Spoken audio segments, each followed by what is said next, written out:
안녕하십니까. 자, 공인인증사 법령입니다. 오늘 248쪽 나갈 차례죠.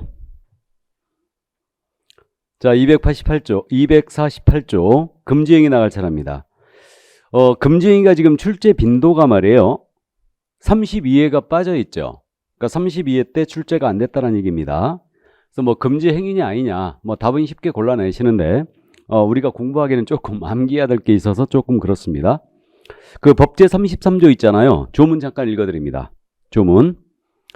자, 248쪽의 조문, 법제 33조 제1항입니다. 개업공사 등이란 말의 동그라미죠. 다음 각 호의 어느 하나에 해당해서는 아니 된다. 그래서 9가지 금지행위가 나열되어 있습니다. 하지 말아야 될 부주하기 의무죠. 다음에 2항 내려가십니다. 쭉 내려가서 동그라미 2. 이게 2항이죠. 누구든지 밑줄 그시고요. 시세에 부당한 영향을 줄 목적으로, 시세에 부당한 영향을 줄 목적, 밑줄입니다. 다음 각 호의 어느 하나에 해당하는 방법으로 개업공사 등의 업무를 방해해서는 아니 된다. 업무를 방해해서는 아니 된다, 밑줄이에요. 자, 그럼 금지행위 조문을 지금 읽어봤거든요. 읽어봤는데 구조를 잠깐 이해를 좀 해두세요. 33조 제1항에서는 개공 등은 다음 각 호 행위를 해서는 안 된다 그랬어요. 그럼 개공 등이란 말이 이제 아시지 않습니까? 개공 등이란 표현은 중기업에 종사하는 자 전체를 말하는 거죠. 그래서 개공, 소공, 보조원, 임원, 사원 외에도 이제 임원, 사원까지 모두 적용되고 있고요. 그럼 이들을 제외한 나머지 일반인 무등록업자에게는 33조 1항이 적용될 일이 없어요. 그죠? 중기업에 종사하는 자 전체에게만 33조 1항이 적용된다. 이렇게 되고, 근데 33조 2항은요, 누구든지 시세에 부당한 영향을 줄 목적으로 이 행위를 해서는 안 된대요. 그러면 33조 2항은 일반인에게도 적용되고 있다면 일단 이해할 수 있어요. 이게 그래서 일반인 금지행위가 들어왔죠. 이렇게.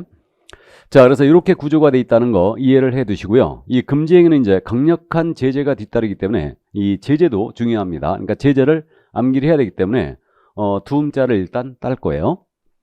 자, 그럼 이제 각각의 금지행위를 보겠습니다. 개공 등의 금지행위예요. 첫 번째, 개공 등의 금지행위다.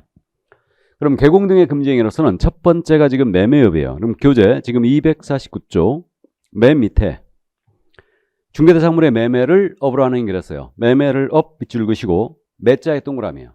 매. 자, 그럼 크게 어려운 점이 없거든요. 중개대상물에 대하여 매매를 업으로 하는 행위가 금지되어 있어요. 그러면 중개사물이 아닌 것에 매매업을 하는 거예요. 금지행위 아니네요. 그러면 자동차 매매업입니다. 금지행위 아니죠.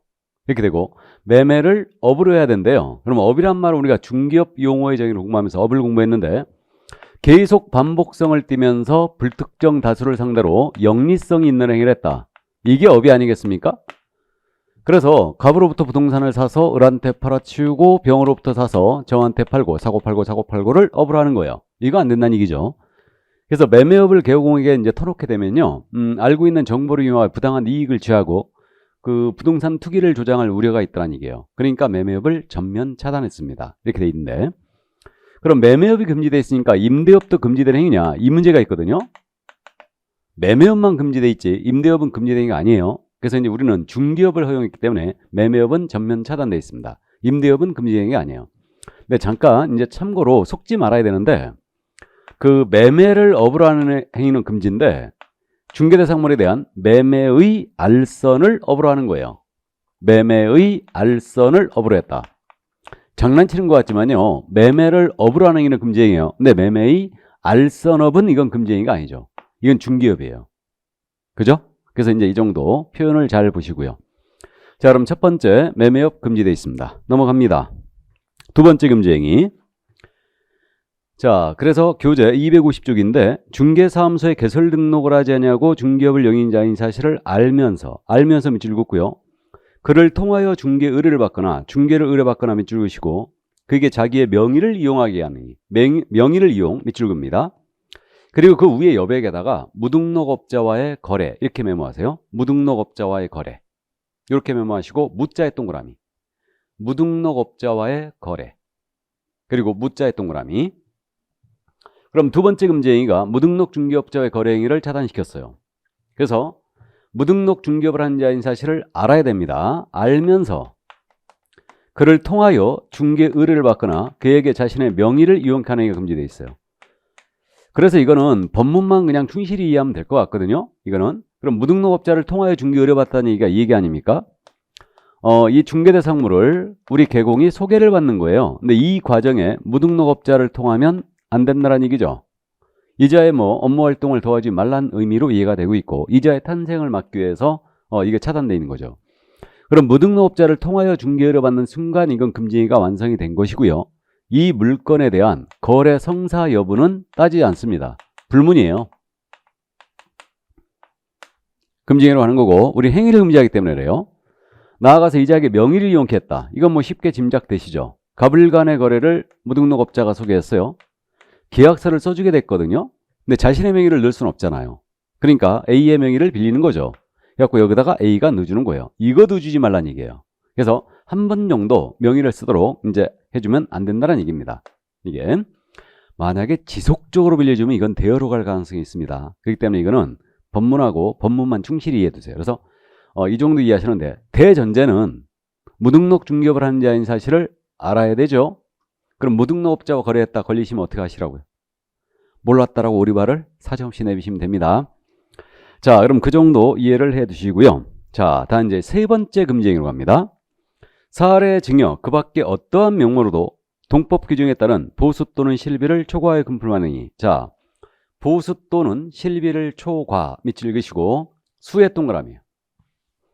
그럼 이건 보수 더 받지 말라는 얘기죠? 얘기입니다. 크게 어려운 점이 없네요. 자, 그래서 이제 보수 초과행위 이게 이제 세 번째 금지행위인데 그래서 수의 동그라미입니다. 이거는 사례 증여 그 밖에 어떠한 명목으로 따지지 않습니다. 그래서 우리 법이 중개 보수라든가 실비에 대한 한도를 정해줬죠. 이미 공부했죠. 그래서 이 정해진 한도를 초과하여 재산적 가치가 있는 일체의 것을 더 받는 게 다 금지예요. 일체의 것을 다 금지한다. 그럼 현금으로 더 받은 경우는 똑 떨어지는 보수 초과고 현금으로 더 받지는 않았거든요. 백화점 상품권 받았다. 이거 자동차 받았다. 보석 받았다. 전부 다 해당됩니다. 고마워서 주던 요구해서 받던 상관없어요. 그래서 어떤 식으로든 더 받지 말라는 얘기죠. 그래서 우리는 이거 아킬레스건입니다. 한 푼이라도 더 받지 마시고 요구해서 받지도 마시고요. 그래서 FM대로 진행을 하시기 바랍니다. 그래서 이제 취지는 일단 그거 쉽게 이해가 됐고요. 그럼 이제 이거는 판례를 좀 충실히 정리를 해야 되겠네요. 그래서 이제 판례가 251쪽에 쭉 실려 있어요. 그래갖고 1번 판례는 사례금 명목으로 금품을 받았다. 이것도 초과란 얘기죠. 고마워서 주던 요구해서 받든 소용없다고 그랬어요. 다음 두 번째 있잖아요. 분양대행과 관련하여 교부받은 금원이 금지행위에 해당하는지 여부에 대하여 중개와 구별되는 이른바 분양대행과 관련하여 교부받은 금원은 금원에 해당한다고 봐 중개법에 의하여 초과수수가 금지된 금원이 아니다라고 본다. 자, 판례가 지금 뭐라고 그러냐? 그럼 이거 당연한 얘기 같은데 우리도 잘 아는 내용입니다. 분양대행은 중개가 아니죠. 컨설팅도 중개가 아니죠. 그럼 분양대행을 해주고 컨설팅을 해주고 보수를 무제한히 받았거든요. 초과? 아니죠. 또 우리 권리금 기억하고 있죠. 그럼 이 상가 거래할 때 권리금이 발생되고 있는데 권리금은 중개사물이 아니지 않습니까? 그럼 이에 대한 거래할선 해주고 보수를 무제한히 받았다. 역시 초과가 아닙니다. 그죠? 자, 그래서 이거에 대한 보수는 적용이 없다는 거죠. 근데 문제는 이걸 가지고 장난을 친다는 거예요. 그래서 이런 식으로 낸다는 거죠. 예를 들어 상가에 대한 분양대행을 해주고 상가에 대한 중개 보수의 한도를 초과하여 받은 행위. 이게 금지행위다 아니다? 아니다. 이런 식으로 장난치기 때문에 일단 이해를 해두셔야 됩니다. 그래서 분양대행을 해주고 상가에 대한 중개 보수의 한도를 초과해봤다. 이건 장난치는 거 아닙니까? 그렇기 때문에 분양대행을 보셔야 돼요. 이건 중개가 아니기 때문에 아무리 많은 보수를 받아도 초과가 아닙니다. 분양대행에 대한 보수일 뿐이죠. 자, 그 다음에 이제 내려갑니다. 당좌 수표 사건이 지금 나오고 있죠. 그래서 이 당좌 수표 사건인데 세 번째 판례예요. 사업하시는 분들이 가계 수표를 가끔 발행하고 계시죠. 그래가지고 이게 이제 당좌 수표, 은행하고 당좌 대월 계약해갖고 당좌 수표를 발행했어요. 그래갖고 개공이 소개를 해주고요. 당좌 수표로 보수를 받았거든요. 근데 이 보수 액면 금액이 법정 한도를 초과하는 금액이었어요. 액면이. 그럼 이거 현금으로 교환해야 되잖아요. 그래갖고 현금으로 교환하러 갔거든요. 은행에. 근데 이게 부도 처리된 거예요. 지급 정리돼 버린 겁니다. 그래가지고 이게 보수 초과냐에 문제가 생긴 거예요. 개공이 주장하기를 뭐라고 주장했냐면 이게 부도 처리됐으니까 나는 실제로 한 푼도 받은 금액이 없다. 그러니까 이거 초과 아니다. 그래서 이게 초과냐 이 문제가 생겼던 거고, 또 하나는 중개 의뢰는 부도 처리되었으니까 나한테 지급한 금액도 없다. 그러니까 의뢰인에게 손해도 없었지 않느냐. 그래서 중개 의뢰인의 손해 발생이 금지행의 성립 요건이냐, 이게 문제가 생겼던 거예요. 손해 발생이 금지행의 성립 요건인가, 이게 문제가 생겼어요. 이 점에 우리 대법원은 뭐라고 판단했냐면 금지행위의 본질은 행위 자체를 금지할 목적이 있다. 그러니까 당좌 수표를 처음에 받을 때 이게 부도난 수표였다면 휴지 조각 받은 거니까 초과가 아니겠지만, 받을 당시에는 유효한 수표였고 후일 부도 체계나 그대로 의뢰인에게 반환되어도 이거는 금지행위 틀림없다 그랬어요. 이거는 그러면 보수 초과였다는 얘기죠. 나아가 중개 의뢰인의 손해 발생 금지행위 성립 요건이냐, 이 점에 대해서는 행위를 금지한다고 그랬으니까 의뢰인이 손해를 입든 안 입든 금지행위 성립과는 아무 관련이 없다라고 했어요. 그래서 의뢰인의 손해 발생은 금지행위 성립 요건이 아니라고 했던 거죠. 이게. 그래서 이 판례는 지금 현재 그러한 내용이 지금 이제 손해 발생 금지행위 성립 요건이냐, 이 부분이 지금 빠져 있죠. 그래서 의뢰인의 손해 발생은 금지행위 성립 요건이 아니라고 했습니다. 그럼 결론을 기억해야 되죠. 당좌 수표 사건이에요. 보수 초과였다는 얘기죠. 그 점을 기억해 주시고, 의뢰인의 손해 발생은 금지행위 성립 요건이 아니다. 이 정도 이해하시고요.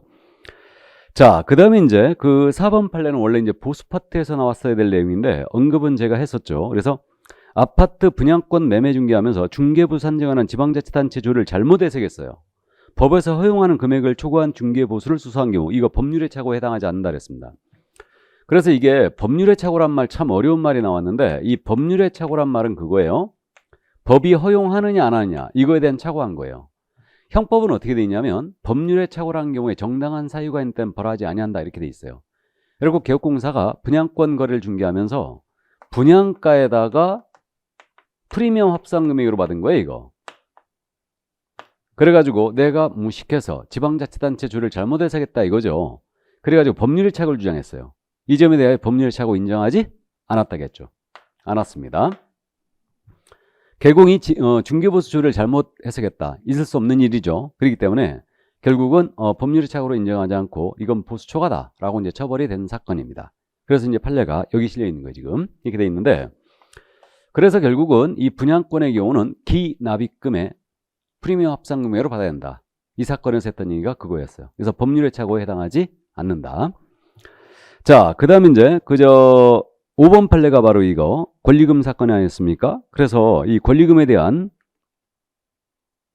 이거 거래해주고 포괄적으로 받았다고 그랬는데, 어디까지가 중개보수고 어디까지가 권리금에 대한 대가인지 구분이 안 된다. 그래서 이제 요거는 이제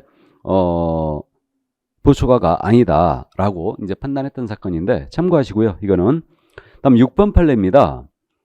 그 6번 판례 약속 요구하는 행위 기억나세요? 약속 요구한 것은 아직 보수를 안 받았죠. 그러니까 이건 중개업 자체가 아니다. 그러니까 무등록 중개업으로 처벌할 수 없다는 사건이었어요. 보수를 안 받았으니까, 약속 요구까지만 했으니까. 그러니까 6번 판례 그 정도 참고하시고, 나머지 7번 판례는 참고하시기 바랍니다. 이 정도. 그러면 여기서 말이에요. 보수 파트에서 언급이 됐는데 한도를 초과한 보수 약정을 했어요. 한도를 초과한 보수 약정을 했다. 그럼 한도 초과 약정은 초과하는 부분에 대해서만 무효지 전부가 무효가 되는 건 아니었죠. 예, 그래서 이 정도 일단 또 이해를 해두시고요. 그 전에는 이 보수 초과 부분에서요, 뭘 자주 물었냐면 이걸 자주 물었어요. 순가중개계약. 참고해 두시는데 요즘 뭐 순가중개계약 안 묻고 있는데 일본식 표현이에요. 이 순가중개계약이 뭐냐면요, 뭐 이런 거 들어본 적 있죠. 이 토지를 갑이 갖고 있는데 팔아달라고 중개 의뢰를 하면서 그런 겁니다. 내 손에 5억만 쥐어줘. 나머지 차익은 모두 가져. 이거 순가중개계약이에요. 또 사는 쪽에서도 가능한데 나는 예산이 5억이 있거든. 5억을 지급할 테니까 나머지 차익은 모두 보수로 가져라 이거죠. 그러니까 순가중개계약은 의뢰인이 최저가나 최고가를 정하여 중개의뢰하고 그 차액을 중개 보수로 지급하는 형태죠. 그럼 이게 보수 초과냐의 문제가 있죠. 그러면 이 순가중개계약은 차액으로 보수를 지급한다는 얘기인데, 이 차액 부분이 법정 한도를 초과하지 않으면 절대 이건 금지행위가 될 수 없죠. 그러니까 결국 저는 이건 상대적 금지다. 절대적 금지가 아니다. 그래서 이제 그렇게 해석하고 있고요. 근데 일반론의 입장에서 보면 이 차액 부분이 법정 한도를 넘길 가능성이 크죠. 그러니까 일반적으로 금지된다고 봐야 되는데 당연 금지되는 중개약은 아니에요. 그래서 순가는 차액으로 지급하는 거다. 이 정도 이해하시고, 이게 실무적으로 있잖아요. 순가가 입금가라고 하는 적이 있어요. 그래갖고 이제 저쪽 부동산에다가 물건 좀 달라. 그래갖고 이제 물건 받았는데 저쪽에서 그러는 거예요. 입금가 5억이다. 이게 순가예요. 그러니까 이거 5억 쥐어주고 나머지 차액은 알아서 하라는 얘기죠. 이게 보수 알아서 생기라는 얘기예요. 이게 뭐 순가고요. 또 인정이라는 말 들어봤어요 혹시? 인정이라는 거. 이것도 순가의 일종입니다. 그래서 5억 이거 인정 이런 식으로. 그럼 나머지 차액은 알아서 해라 이거예요. 됐죠? 그래서 이 정도. 그러니까 순가중개가 요즘은 잘 안 묻고 있는데 개념 정도는 파악을 해두시기 바랍니다. 차액으로 지급하는 거예요. 자, 그럼 이게 이제 보수 초과에 관련돼서 우리가 이해를 할 점이었습니다. 이 정도 이해를 해두시고요. 자, 이제 네 번째 금지행위로 넘어갑니다. 당해 중개사물의 거래상 중요 사항에 관하여 거짓된 언행, 거짓된 언행의 밑줄이에요. 그리고 거자의 동그라미. 그 밖의 방법으로 중개의뢰인의 판단을 의치하는 행위. 네 번째 금지행위인데 이게 거짓말하지 말라는 얘기 아니에요. 그죠? 그 얘기인데. 그럼 거래상 중요 사항에 대하여 거짓된 언행 등으로 중개의뢰인의 판단을 그르치게 하지 말라는 얘기입니다. 이 얘기인데, 그럼 거래상 중요 사항은 당연히 우리가 확인 설명 사항 있지 않습니까? 이걸 공부한 적이 있는데 확인 설명해야 될 사항, 기권 거수, 공시면 환지세. 이게 당연히 확인 설명 사항이 거래상 중요 사항이 되지 않겠습니까? 근데 저는 그렇게 해석하고 있어요. 확인 설명 사항 모두가 당연히 거래상 중요 사항이 되는 건 아니고 이 정도는 중요해야 돼요. 이건 처벌이 뒤따르기 때문에 엄격한 해석이 좀 요구되는데 그 확인 설명 사항 중에 의뢰인이 이 사실을 알았더라면 거래를 하지 않았을 정도로 중요해야 돼요.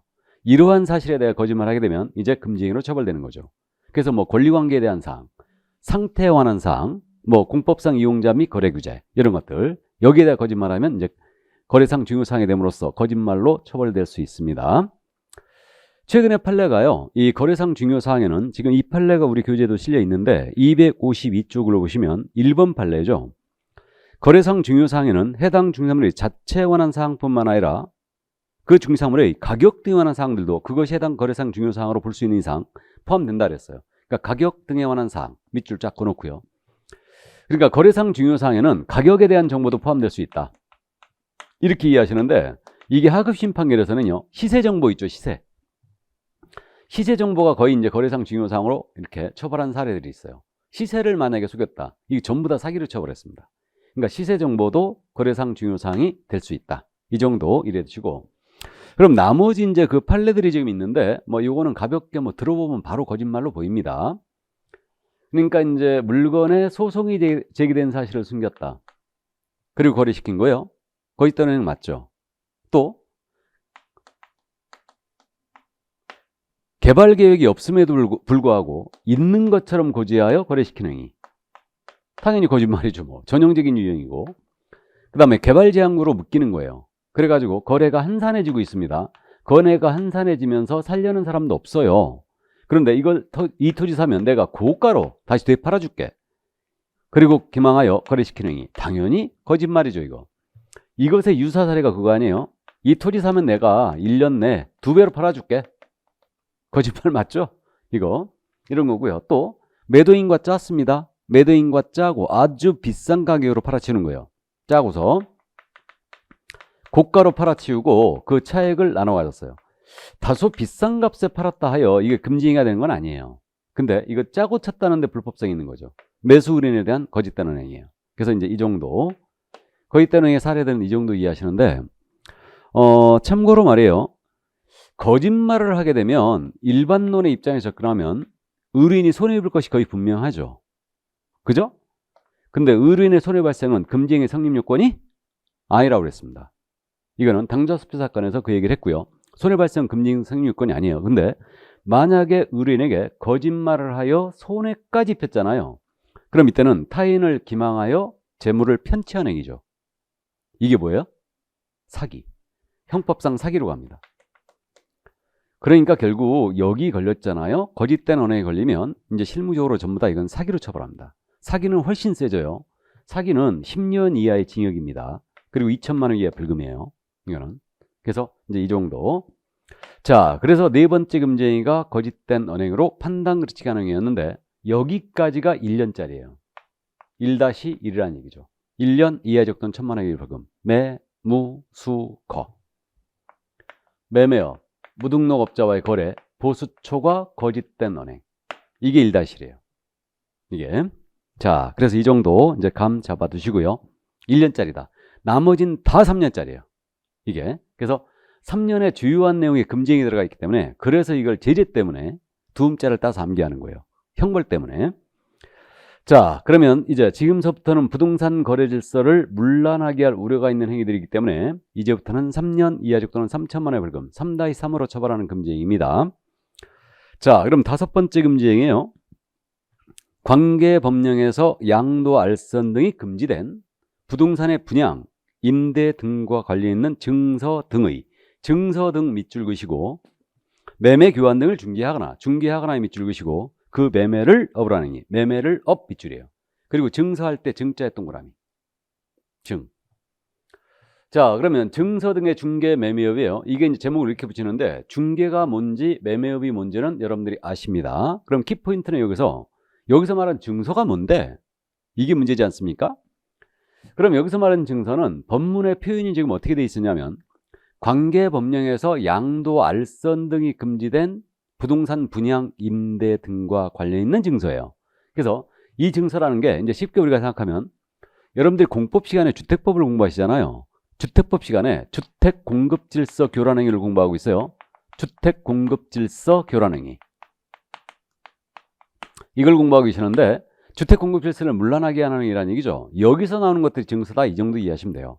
그래갖고 그 대표적으로 입주자 저축증서가 있죠. 이게 뭐예요? 청약통장이죠. 이거하고 주택상환사채. 이거 요즘은 조금 보기 힘든데 회사채인데요. 주택으로 상환받을 수 있는 거예요. 나중에 주택으로 받을 수 있는 거. 이게 대표적인 증서고 또 철거 예정자 확인서, 이주대책 대상자 지위 확인서, 무허가 건물 확인서 이런 것들 전부 다 증서지 않습니까? 이걸 실무에서는 뭐라 불러요? 이거를 뭐라 한다? 딱지. 이걸 딱지라고 그래요. 그러니까 결국 이 금지행위는 딱지치기 하지 말라는 얘기예요. 이런 딱지를 중개해서도 안 되고 사고 팔고 업으로 해서도 안 되는 얘기입니다. 그 얘기인데 그러면 보세요. 이 갑이 1순위 통장을 갖고 있는 거예요. 이 통장을 을한테 파는 겁니다. 이 거래를 소개하면 안 된다는 얘기죠. 그죠? 나가 이런 딱지를 사서 팔고 매매업을 해서도 안 된다. 둘 다 금지예요. 그래서 중개해서도 안 되고 사고 팔고 업으로 해서도 안 된다. 이렇게 되는데 그럼 이제 아시는 바와 같이 아파트 분양권이거든요. 아파트 분양권은 중상물이었죠? 그럼 여기서 말한 증서가 아닙니다. 상가 분양계약서를 갑과 을이 사고 팔았어요. 이게 증서인지가 문제가 되는데 여기서 말하는 것은 증서가 아니란 얘기죠. 그래서 이 상가 분양계약서는 매매계약서에 불과할 뿐이다. 그러니까 여기서 말한 증서로 볼 수 없다고 했어요. 그래서 그 교재 판례가 지금 252쪽에 맨 밑에 판례가 있죠. 상가 전부를 매도할 때 사용하려고 상가에 밑줄 긋고요. 매각 조건 등을 기재한 인쇄해 놓은 양식에 매매 대금과 지급기일 등 해당 사항을 기재한 분양계약서는 분양계약서 밑줄 그으면요. 이게 상가 분양계약서 아닙니까?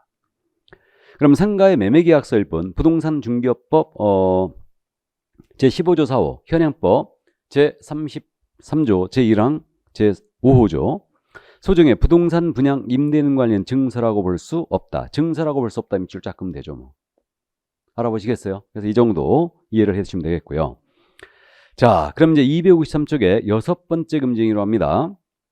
중개 의뢰인과 직접 거래를 하거나 거래항사 쌍방을 대리하는 행위. 그럼 직접 거래 밑줄, 쌍방을 대리해도 밑줄이에요. 그리고 직자의 동그라미. 자, 그래서 여섯 번째 금지행위, 직접 거래 쌍방 대리가 모두가 금지가 돼 있는데 이 직접 거래라는 것은 이거죠, 뭐. 중개를 의뢰한 자란 점이 전제가 돼야 돼요. 중개를 의뢰한 자야 돼요. 의뢰를 한 자야 돼요. 그리고 중개대상물에 대해서 우리 개공등께서 보존도 하면 안 된다는 얘기죠. 이건 지금 개공등한테 적용되는 거니까.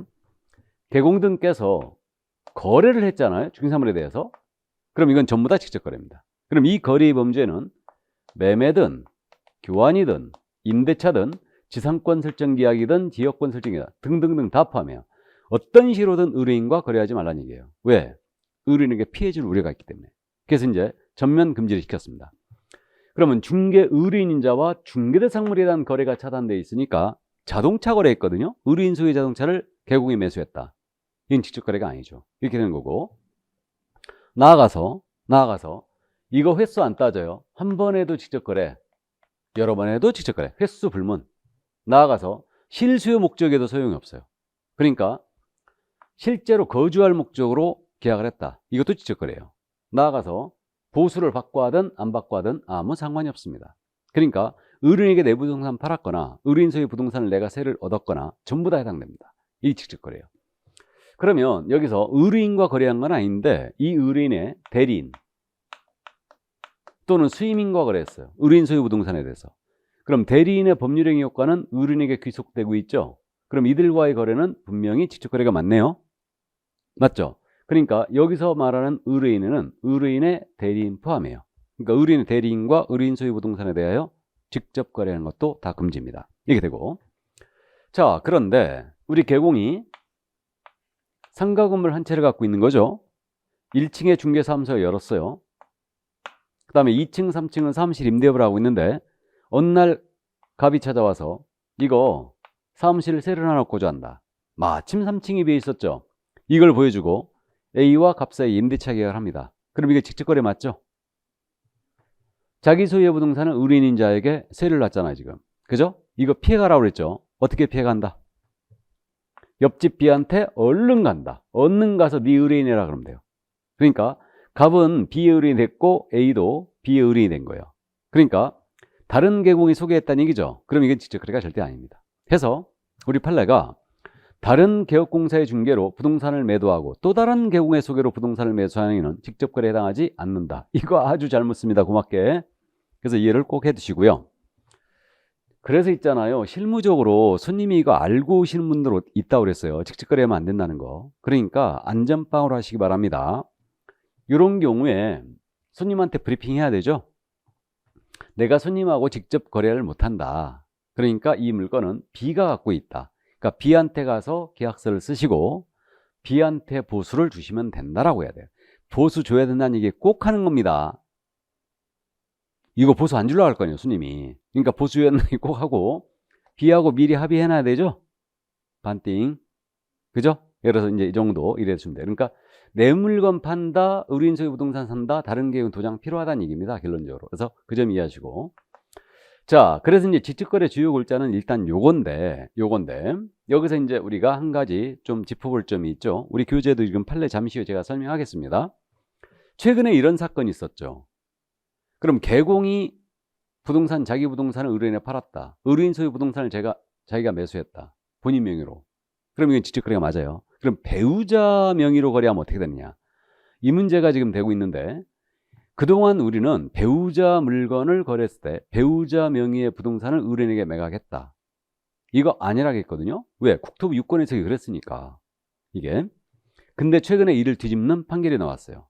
그래서 이 사건이 그거였습니다. 우리 의뢰인께서, 의뢰인 갑이라고 그러죠. 아파트 전세를 놓으러 온 거예요. 근데 급했어요, 이 의뢰인 갑이. 그러니까 나가는 손님 임차인한테요, 전세금 빼줬어야 되거든요. 그래갖고 이거 빨리 거래시켜달라고 한 거죠. 이거 시세보다 조금 낮게 나온 거예요. 근데 마침 우리 개공이 아파트 전세를 구하고 있었어요. 마침. 그래가지고 본인이 이제 우리 개공이 처였습니다. 이 실사건이 처였는데 자기가 거래를 해버리게 되면 이건 직접 거래가 똑 떨어지잖아요, 지금. 맞죠? 자기가 계약해버리면. 그러니까 남편이죠. 이렇게 의뢰를 하자 이제 남편 명의로 전세 계약을 합니다. 그래가지고 이 거래를 소개를 했어요. 이렇게. 이게 직접 거래냐? 이 문제가 생긴 거예요. 이게. 그럼 이 개공의 입장에서는 이분은 공부할 때 그랬을 거예요. 분명히 배우자 명의로 거래하면 이건 직접 거래 아니다. 이렇게 공부했을 거예요. 그러니까 남편 명의로 계약을 한 거죠. 이게. 그래가지고 이게 사실 이제 이렇게 중개해놓고 문제가 된 게 보수를 받았다는 얘기죠. 그러니까 이제 검사가 이게 지식거리냐 했고 기소를 한 사건 아니겠습니까? 보수를 받았어요. 안 받았다면 문제가 안 됐을 텐데. 그리고 이게 남편이란 이분 전세 계약을 한 분이 남편이라는 걸 의뢰인한테 얘기도 안 했어요. 그러니까 의뢰인이 괘씸하니까 이제 신고를 해버린 거 이런 사건이 아닌가 싶어요. 이게. 그래가지고 이제 문제가 됐는데 1심에서 이 처한테 이건 직접 거래다. 그래갖고 벌금 500만 원 나갔어요. 벌금 500만 원. 자, 항소했겠죠. 2심 갔습니다. 2심에서 벌금 250만 원 깎입니다. 깎아줬어요. 일단 250으로. 왜 250인지는 짐작되시죠? 우리 300 넘으면 바로 결격이에요. 간판 내려야 됩니다. 그냥 3년 동안 중개업종사 금지예요. 이렇게 되는데, 그래가지고 이제 이 소송이 대법원까지 간 거 아니에요.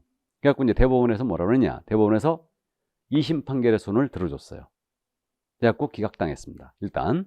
그래갖고 이제 확정이 된 사건인데, 어쨌든, 그래갖고 대법원에서는 이제 뭐라고 판단했느냐? 자, 지금 이거 남편 명의로 계약을 했지만 실질적으로 이 귀속의 주체가 이익의 귀속을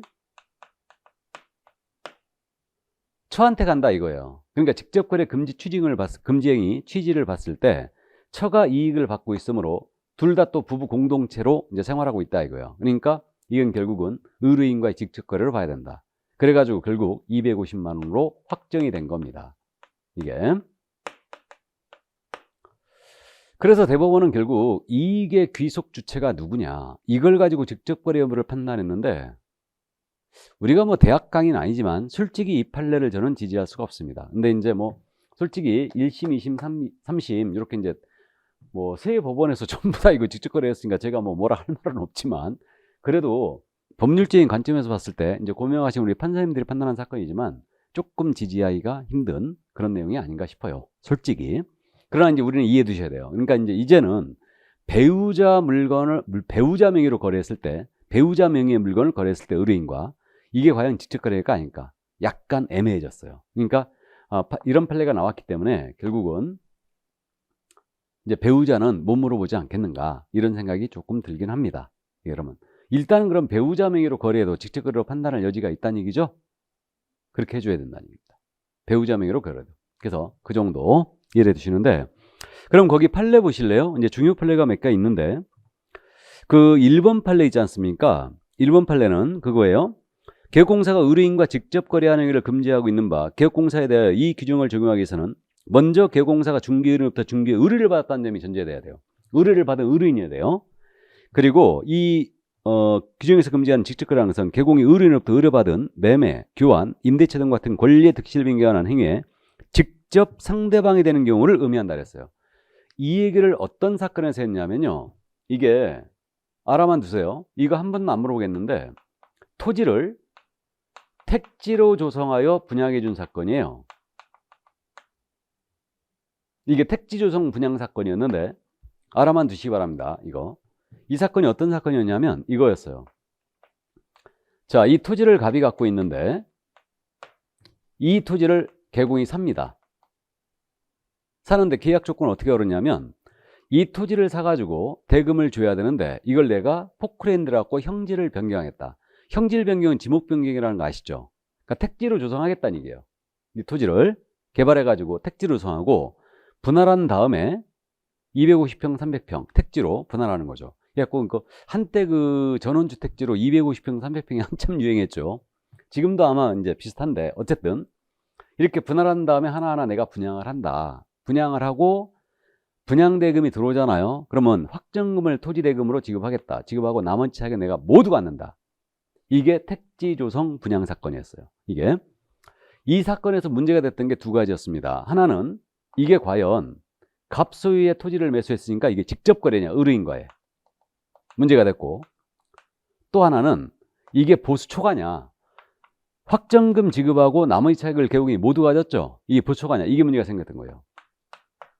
이 점에 대해 우리 대법원은 뭐라고 판단했느냐? 이 점에 대해 우리 대법원은 갑과 개공 사이에 체결된 계약의 내용을 보건대 이것은 민법상 위임 또는 도급이 이제 건설공사죠. 이거의 복합적인 성격을 띤 계약이다. 즉 중개라고 볼 수 없다고 했죠. 이거는 한마디로. 그럼 결론 나왔죠, 뭐. 이런 내용의 계약은 중개가 아니니 갑은 의뢰인이 아니란 얘기죠. 그러면서 얘기했던 게 그거였어요. 직접 거래라는 것은 의뢰인이라는 점이 전제가 되고 그 직접 상대방이 돼야 된다. 근데 그건 아니란 얘기죠. 그래서 이제 이건 직접 거래 아니다. 중개가 아니니까 의뢰인과의 거래가 아니죠. 나아가서 의뢰한 자라는 점이 아니란 얘기죠. 이거는. 나아가서 보수초과냐? 중개 아니라고 그랬죠. 그럼 보수초과도 아니다. 그래서 여러분들이 한 가지만 기억해 두자고요. 메모 그 옆에다 판례 옆에다 해주는데 1번 판례 옆에다가 택지조성 분양이라고 나왔잖아요. 그럼 이거 무죄 사건이었다. 무죄. 직접 거래도 아니고 보수초과도 아니었다. 요거만 기억해 두세요. 그러니까 토지를 택지로 조성하여 분양해주고 어쩌고 저쩌고 나왔잖아요. 그럼 이거 무죄 사건이었다. 그렇게만 참고해 두세요. 자, 그럼 2번 판례. 이것이 바로 이제 방금 전에 소개한 배우자 명의로 전세 계약한 경우에 직접 거래냐 아니냐. 이 사건이었어요. 이게. 그래서 작년에 나온 판례였는데 전세 계약상 명의자는 개업공사 남편이지만 이들은 부부관계로서 경제적 공동체 관계이고 나아가 개업공사가 해당 아파트에 실제로 거주하고 있으며 그럼 부부가 같이 살지 따로 사나? 의뢰인에게 자신이 중개하는 임차인이 남편은 사실 알리지 않았을 뿐만 아니라 뭐 알리고 안 알리고는 뭐 자유죠. 뭐 이거는. 의뢰인으로부터 중개를 의뢰받고 집주인이 전 임차인의 전세금을 빨리 반환해줘야 해 그 희망하는 금액보다 적은 금액으로 새로운 임차인을 구한다는 사정을 알고 자신이 직접 시세보다 저렴한 금액으로 임차인의 이익을 얻었기에 직접 거래 금지 규정의 취지를 정면으로 위배했다라고 판단했어요. 이해되십니까? 판례 설시가 아주 궁색합니다.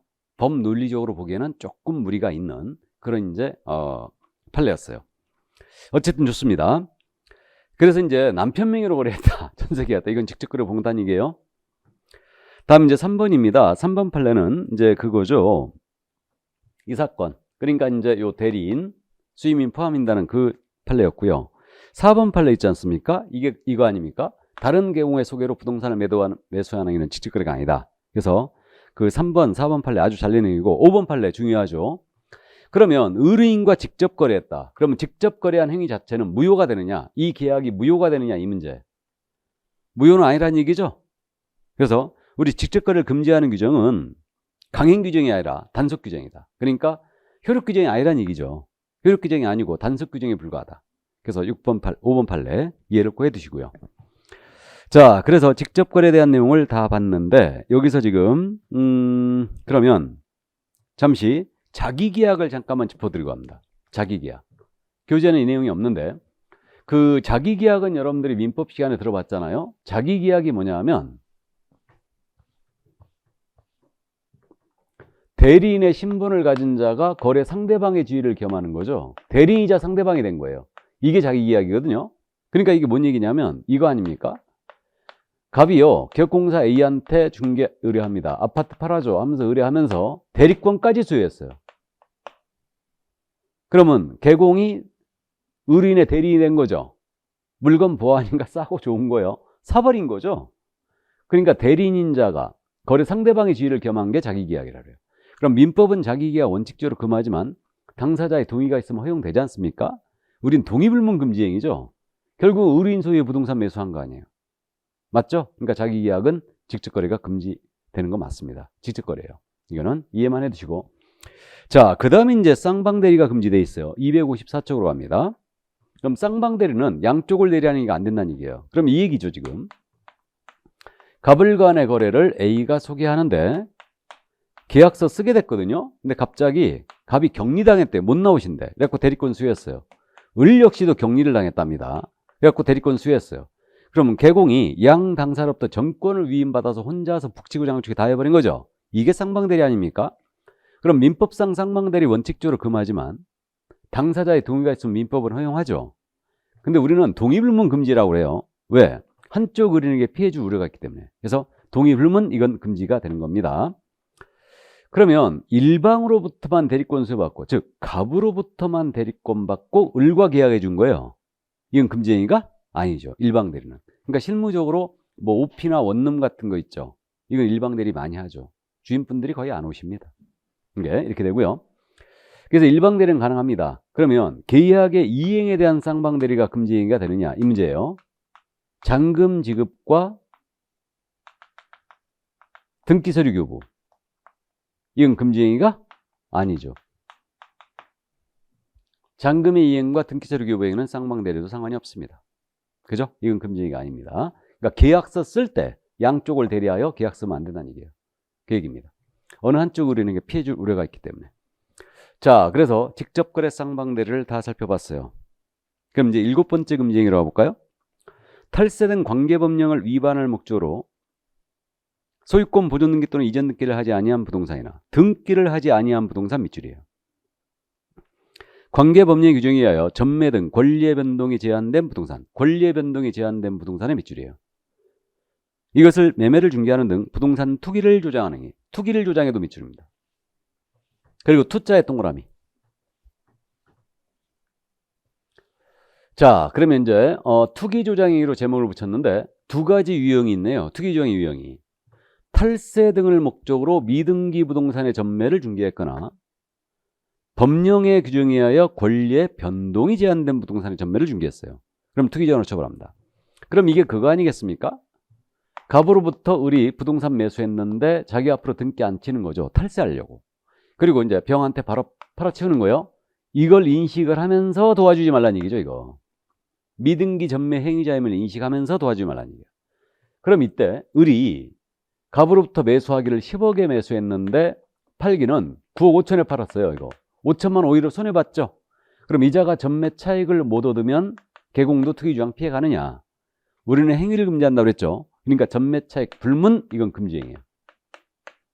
아주 잘 내는 판례입니다. 그래서 그 전매 차익이 발생하지 않아도 이건 투기조장 행위에 해당한다. 이렇게 이제 결론을 지어 놓으시고, 다음 권리의 변동에 제한된 부동산이 뭐가 있느냐. 대표적으로 전매가 금지되고 있는 분양권이죠. 그러니까 이제 투기과열주권의 분양권 또는 수도권에 있는 분양권인데 전매가 금지되고 있죠, 지금. 그러니까 전매 금지 기간 내에 이걸 몰래 팔아치웠다. 이걸 중개한다. 그럼 투기조장으로 처벌해요. 전매 제한된 분양권은 웬만하면 전매를 중개하지 마시기 바랍니다. 언제든 꼭 문제를 불러일으킬 거예요. 그렇기 때문에 되도록이면 자제하시기 바랍니다. 자, 그러면 이제 7번째 금지행위를 봤어요. 여기까지가 기존의 금지행위였는데 7가지가 더 추가됐죠. 줄어든 게 아니고. 그래서 이제 8번째 금지행위. 자, 254쪽 맨 밑에 양괄호 8번. 부당한 이익을 얻거나 제3자에게 부당한 이익을 얻게 할 목적으로 거짓으로 거래가 완료된 것처럼 꾸미는 등. 밑줄이에요. 거짓으로 거래가 완료된 것처럼 꾸미는 등. 밑줄 긋고. 중개사물의 시세에 부당한 영향을 주거나 시세에 부당한 영향. 밑줄 쫙 긋고. 줄 우려가 있는 행위. 시자의 동그라미예요. 저는 이것을 제목을 시세 교란 행위라고 붙입니다. 이건 뭐 부연 설명이 필요가 없죠, 뭐.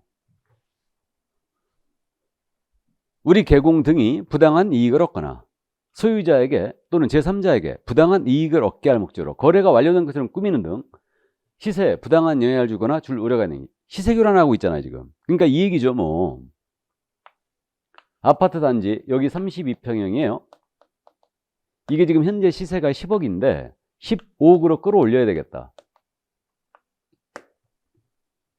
그러면 15억에 흘렀다고 소문내는 거죠? 이렇게. 이거 안 된다는 얘기예요. 시세를 건드리고 있어요. 그래서 이제 시세 교란 행위로 제목을 붙이고. 자, 그럼 이제 뭐 더 이상 부연 설명이 필요 없고, 다음에 이제 9번째 금지행위죠. 자, 보겠습니다. 255쪽. 단체를 구성해 밑줄이에요.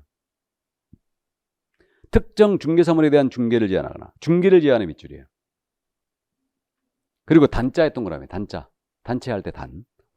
단체 구성은 이의자와 공동중개를 제한한다. 공동중개를 제한, 밑줄이에요. 그러니까 이거 제목이 단체 구성 중개 제한으로 붙입니다. 단체 구성 중개 제한. 그러니까 단체를 우리 지역별로 지금 모임이 형성돼 있죠. 그래갖고 이 단체에서 특정 물건에 대한 중개를 제한한다. 저 물건은 중개하지 마세요. 또 단체 구성은 이의자와 공동중개를 제한한다. 비회원 개업공사는 공동중개하지 마세요. 이런 식으로 했다. 그럼 이건 3년에 3천이에요. 그래서 단체 구성 중개 제한 행위. 이것도 뭐 더 이상 부연 설명이 필요 없습니다. 이해되시죠? 그래서 이제 이 정도. 자, 그래서 이제 여기까지가 개공 등의 금지행위였다. 이 정도 이제 쉽게 이해를 해 두시고요. 그래가지고 지금 매무수거 증직 투시단을 본 거 아니에요? 증서중개 매매업, 직접 거래 쌍방대리 투기조항행위, 시세 교란행위, 단체 구성 중개 제한행위, 증직 투시단. 이건 3-3이죠 지금. 그죠? 이렇게 됩니다. 자, 그러면 이제 이 정도 이해를 해 두시고 이제 33조 2항의 금지행위를 보겠습니다. 이걸 저는 개공 등의 금지행위라고 제목을 붙이는데 개공 등에 대한 금지행위. 이렇게 누구든지 시세에 부당한 영향을 줄 목적으로. 그죠? 그러니까 누구든지 시세에 부당한 영향을 줄 목적이 있어야 돼요. 목적법입니다. 그럼 일반인도 포함될 수 있다는 얘기인데 다음 각호의 행위를 함으로써 개공 등의 업무를 방해해서는 안 된다 그랬어요. 그러니까 개공 등에 대한 금지행위예요. 자, 그래가지고 이거는 그냥 쭉쭉 읽어보면 바로 갑니다. 그래서 안내문, 온라인 커뮤니티 등을 이용하여 특정 개공에 대한 중개 의뢰를 제한했다. 중개 의뢰를 제한. 여기에 밑줄이겠죠? 그 제차의 동그라미에요. 제한하거나 제한을 유도하는 행위. 그러니까 안내문이나 온라인 커뮤니티, 맘카페 등을 이용해서 저 개공한테는 중개 의뢰를 하지 마세요. 말을 잘 안 듣네요. 이렇게 왕따시키는 거죠. 이거 안 된다는 얘기예요. 나아가서 그럼 거꾸로 할 수 있죠. 안내문 온라인 커뮤니티를 위하여 시세보다 현저하게 높게 표시 광고 또는 중개를 하는 개공. 저 개공은 우리 말을 아주 잘 들어요. 그러니까 저 개공한테만 의뢰하세요. 의뢰를 특정 개공에 대한 중개를 유도하는 거죠. 그래서 중개 의뢰를 유도. 그리고 유자의 동그라미. 이게 함으로써 다른 개공을 부당하게 차별하는 행위. 두 번째. 세 번째. 안내문 온라인 커뮤니티를 위하여 특정 가격 이하로 중개 의뢰하지 않도록 하는 겁니다. 그러니까 특정 가격에 밑줄 긋고 가짜의 동그라미. 그러면 이게 그 얘기 아닙니까? 이거 32평형 15억으로 끌어올려야 되겠어요. 현재 시세가 10억인데 그러니까 15억 이하로는 중개하지 말아라. 그럼 거꾸로 15억 이상으로만 중개해라. 그래도 같은 표현이죠. 그래서 특정 가격 이하로 중개 의뢰하지 않도록 유도하는 행위. 이거 금지행위죠. 뭐 가격 제한하고 있는 거죠 지금. 자, 그 다음에 이제 그래서 이제 가짜의 동그라미고요. 그 다음에 네 번째로 정당한 사유도 없이 계획공사 등의 중개사물에 대한 정당한 표시 광고를 방해하는 겁니다. 그러니까 광고 행위를 방해, 밑줄 긋고 방해 동그라미 이렇게 방해.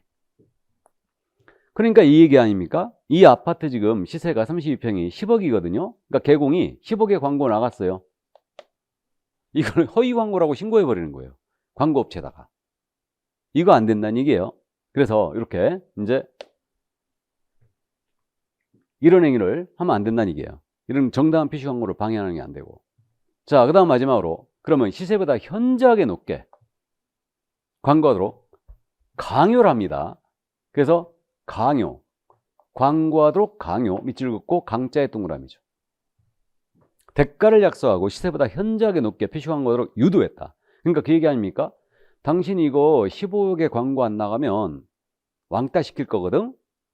그러니까 15억에 광고하라. 강요를 하거나 우리가 조금 살해할 테니까 15억에 광고해 주세요. 또 이렇게 얼르는 겁니다. 이것도 안 된다는 게 다. 그래서 이거 전부 다 지금 현재 시세를 건드리는 행위죠 지금. 그러니까 이제 결국은 시세를 건드리기 때문에 이건 모두 3년에 3천이에요.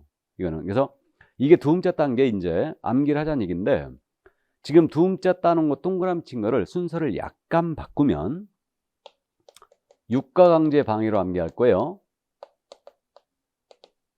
유가 뭐예요? 유도했다는 얘기죠. 특권 개요에 대한 중개율 유도. 가가 뭐예요? 가격 제한했다는 얘기죠. 특정 가격 이하로 중개율이 않도록 한 거. 강이 뭐예요? 강요겠죠. 현저하게 높게 표시 광고하게 강요. 그 다음에 제는 뭐예요? 제한이죠. 제한. 특정 개요에 대한 중개율을 제한하고. 그 다음에 방해가 뭐예요? 정당한 표시 광고를 방해한 거죠. 유가 강제 방해로 합니다. 유가 강제 방해. 이렇게. 유가, 기름값, 유가 강제 방해. 유도, 가격 제한, 강요, 제한, 그 다음에 방해하는. 감 잡았어요? 자, 그래서 이렇게 이제 금지행위 두 문자 따서 암기를 해 보시고 뭐 금지행위냐 아니냐를 주로 묻기 때문에 뭐 쉽게 맞추긴 합니다. 그래서 금지행위에 대한 제재가 지금 이제 255쪽에 나오지 않습니까? 그래서 한 장을 싹 넘기면 256쪽에 형벌이 정리가 돼 있죠. 그럼 지금 이렇게 됩니다. 개공 등의 금지행위는 매, 무, 수, 거, 증, 직, 투, 시, 단 이렇게 돼 있고, 그 다음에 개공 등에 대한 금지행위는 육가, 강제, 방해 이렇게 돼 있어요 지금. 그럼 매무수거는 1-1이라고 그랬죠. 그 다음에 증직, 투시단, 육가, 강제, 방해는 3-3입니다. 처벌이 이렇게 되고요. 그럼 이 부분에 대해서 매무수거, 증직, 투시단, 매무수거, 증직, 투시단 이렇게 이제 암기하시는데 절도 있게 암기해야 됩니다. 매무수거, 증직, 투시단 이렇게 하고요. 이거를 개공이 위반했잖아요. 그럼 행정처분이 임취죠. 임의적 등록 취소 또는 업무정지예요. 임취사유는 모두가 업무인 사유니까. 근데 소공이 만약에 매무수거, 증직, 투시단을 그랬잖아요. 소공은 자격을 정지당할 수 있죠. 자격정지예요. 그래서 이 처벌 이것도 기억을 하셔야 됩니다. 자, 그래서 이 정도 이해를 해 두시고, 그럼 이런 금지행위의 실효성을 확보하기 위해서 부동산 거래일서 교란행위 신고센터가 운영되고 있죠. 그럼 부동산 거래일서 교란행위가 뭐냐? 이거예요. 바로 여기서 부동산 거래일서 교란행위는 여기 시단 있죠. 신설한 것들. 시단 유가강제 방해. 이게 부동산 거래일서 교란행위예요. 이게 시세 교란행위, 단체 구성 중개 제한행위, 유도했거나 가격 제한했거나 강요했거나 제한했거나 정당한 표시 광고 방해한 거죠. 암기해야 돼요. 왜 암기를 해야 되느냐? 그래서 이제 이 부분 암기를 해야 되는데 이게 포상금과 연결되어 있거든요. 그래서 자, 이제 부동산 거래 신고센터의 설치 운영 이 부분을 잠깐 보겠습니다. 257쪽이 지금 그 신고센터의 설치 운영의 목적이라고 있죠. 거기 보시면 국토교통부 장관은 밑줄 쫙 부동산 거래일서 교란행위를 방지하기 위하여 부동산 거래일서 교란행위 신고센터를 설치 운영할 수 있다. 설치 운영할 수 있다 밑줄 쫙. 그럼 신고센터 설치 운영할 수 있는 자가 누구예요? 국장이죠. 그래서 이 그림은 현재 교재에 없는데 나중에 요약집 나오면 이 요약집에는 그림이 있을 겁니다. 그러니까 지금 칠판 PPT에 띄우는 내용은 요약집을 보시면 이제 쉽게 다 이해가 될 거예요. 그러니까 PPT와 똑같진 않은데 요약집이. 그러니까 요약집은 좀 더 이제 자세히 좀 써 있기 때문에 어쨌든 이 그림을 보면서 이제 우리가 참고를 해둡니다. 그러면 이 시세를 건드리는 걸 잡기 위해서 신고센터를 지금 운영을 하고 있는데 부동산 거래일서 교란행위가 시단 유가강제 방해라고 그랬죠? 그러니까 시세 교란 목적 업무 방해라고 그랬는데 이게 유가강제 방해예요. 그래서 이걸 암기할 필요가 있다는 게 포상금과 연결되어 있는 거죠. 그러면 투기조장자, 매매업한 자, 직접 거래한 자는 이건 아닙니다. 그래서 시단 유가강제 방해 이게 바로 부동산 거래일서 교란행위고 이것을 신고센터가 이제 신고를 받는데 국장이 신고센터를 설치 운영할 수 있다 그랬죠. 그럼 이자가 직접 운영하는 건 아니고 현재 위탁 운영을 하고 있습니다. 어디다 위탁해 놨냐면 한국부동산원에 위탁을 했어요. 그래갖고 여기다 위탁한다 그래갖고 이게 옛날 감정원이죠. 한국감정원. 그래서 부동산을 위탁을 했습니다. 그래가지고 이제 신고센터에서 요 부동산 거래일서 교란행위를 신고를 받아요. 근데 이거는 서면으로 받게 돼 있어요. 왜? 3년에 3천짜리거든요. 이거 다. 그러니까 명백히 하기 위해서 서면 신고만 허용합니다. 구술 신고는 인정 안 해요. 이렇게. 그러면 신고를 받았는데 거짓임이 명백했다. 그럼 신고센터는 신고를 받고서 거짓임이 명백하면 국토부 장관의 승인을 받아서 종결 처리할 수 있어요. 이게. 그럼 이제 신고센터가 신고를 받았잖아요. 그럼 관계 시도의사 등록관청 등에다가 조사 및 조치를 요구해야 합니다. 신고센터가 조사 및 조치를 요구해야 돼요. 이게. 그래서 이건 의무죠. 그럼 조사 및 조치 요구했지 않습니까? 그럼 이들은 시도의사 등록관청은 신속하게 조사 및 조치를 해주고 이 결과를 다시 피드백 해줍니다. 그럼 신고센터가 요구했으니까 신고센터에 피드백 해줘야 되겠죠? 이게 며칠? 10일이에요. 10일 내 조사 및 조치 결과를 통보해 줍니다. 이게. 그럼 신고센터는 다시 그 결과를 이렇게 신고인한테 통보해 주죠. 통보해 주고 그 다음에 다시 국토부 장관에게 신고 접수된 사항하고 요 결과 통보받은 거 있죠. 이걸 쫙 모아가지고 매월 10일까지예요. 매월 10일까지는 이걸 국토부 장관에게 제출을 하게 돼 있습니다. 그러니까 이게 신고센터는 10, 12의 숫자가 근데 모니터링 기억나세요? 모니터링하고 광고 모니터링이 헷갈리는데 광고 모니터링은 기본 모니터링, 수시 모니터링이 있기 때문에 거기서는 숫자가 30, 기본 모니터링은 3개월마다 하니까 결과 통보 30일이고 수시 모니터링은 절반 15일이고요. 조사 및 조치 결과는 똑같죠. 10일이에요. 30, 15, 10이죠. 그러니까 모니터링에서는 숫자가 이렇게 나와요. 근데 신고센터는 10, 12입니다. 구분되세요? 이렇게 이제 반복을 할 거니까 그렇게 이해하시고. 그래서 우리 10일짜리가 있잖아요. 암기표에 사교협회 조사 종료 통보로 돼 있죠. 사교협회 조사 종료 통보. 사무소 이전 신고 10일이고요. 사고 예방교육 통지 10일이고 협회 다음 달 10일까지 등신 통보고 조사가 이거 아닙니까? 신고센터 조사 결과 통보, 조사 및 조치 결과 통보. 모니터링에서도 조사 및 조치 결과 통보 10일이에요. 이겁니다. 모니터링 신고센터. 20일 조사 통보, 결과 통보고 고용관계 종료 신고. 그다음에 이건 과태료 부과 통보예요. 아직 공부 안 했는데 신고관청이 개공에 대한 과태료 때렸다. 등록관청에다가 10일 내 통보해 주게 돼 있어요. 이게 여기까지. 자, 그래서 여기까지 이제 살펴봤습니다. 그럼 그 259쪽에 말이에요. 1번 문제 하나 볼까요, 그냥? 공인인사 운영상 개업공사 등의 금지행위에 해당하지 않는 것은 그랬거든요. 전형적인 문제인데 1번 중개사물의 매매를 업으라는 게 매매를 업.